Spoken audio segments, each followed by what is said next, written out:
عورت کے پاس یہ صلاحیت ہے کہ حالات کے تقاضے کے مطابق وہ والدین کا بیٹا بھی بن سکتی ہے اور اپنی اولاد کا باپ بھی۔ جھکی ہوئی گردن سے موبائل میں اجنبی لوگوں سے رشتے جڑ سکتے ہیں تو حقیقی رشتوں کو بچانے کے لیے گردن جھکنے میں کیا قباحت ہے؟ زندگی میں ضروری کامیاب ہوئیں گے اگر ہم ان نصیحتوں پر عمل کر لیں جو ہم دوسروں کو کر دیتے ہیں۔ اگر نیتوں کا اثر چہروں پر نظر آنے لگتا ہے تو معاشرے میں ہر فرد نقاب کرنے پر مجبور ہو جاتا۔ کبھی بھی غصے کی حالت میں کوئی فیصلہ نہ کرو کیونکہ ابلتے ہوئے پانی کا عکس دکھائی نہیں دیتا۔ مشکلات آتی ہیں اور چلی جاتی ہیں، دیکھنا یہ ہوتا ہے کہ کون کس حد تک نبھاتا ہے اور کون چھوڑ کر چلا جاتا ہے۔ اپنوں سے زیادہ شکایتیں مت کریں، کہیں ایسا نہ ہو آپ کی شکایتیں دور کرتے کرتے خود ہی آپ سے دور ہو جائے۔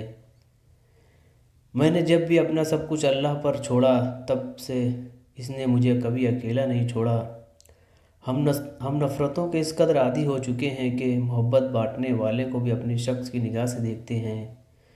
جو دوسروں کو عزت دیتا ہے اصل میں وہ خود ہی عزت دار ہوتا ہے، کیونکہ انسان دوسروں کو وہی کچھ دیتا ہے جو اس کے پاس ہوتا ہے۔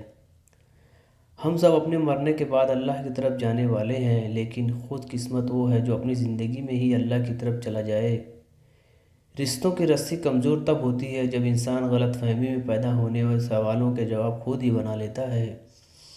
خدا پر یقین رکھو، کبھی بھی مل جاتا ہے جس کی آس نہیں ہوتی۔ وقت سب کو ملتا ہے زندگی بدلنے کے لیے، لیکن زندگی دوبارہ نہیں ملتی وقت بدلنے کے لیے۔ کچھ لوگ ہماری زندگی کا ایک ورق پڑھ کر پوری کتاب ہی لکھ لیتے ہیں۔ جب آپ کسی غریب کو کچھ دیں تو یہ نہ سوچیں کہ آپ اس کی زندگی سنوار رہے ہیں، بلکہ یہ سوچیں کہ وہ غریب آپ کی آخرت سنوار رہا ہے۔ اگر آپ کی فکر کرتا ہے تو اس کی قدر کریں، کیونکہ اس دنیا میں تماشائی زیادہ ہیں مگر فکر کرنے والے بہت کم۔ کوئی بڑا کام صرف وہی شخص کر سکتا ہے جو اپنے آپ کو ایک چھوٹا سا کام کرنے پر راضی کر لے۔ رشتے توڑنے کا مشورہ تو کوئی بھی دے سکتا ہے، مگر رشتے جوڑنے اور نبھانے کی ترغیب کوئی باشعور شخص ہی دے سکتا ہے۔ زندگی کی حقیقت مل گیا وہ بہترین ہے، جو نہ مل سکا اس کی بہترین ساتھی ہے۔ وہ بلندی کس کام کی جس پر انسان چڑھے اور انسانیت سے ہی گر جائے۔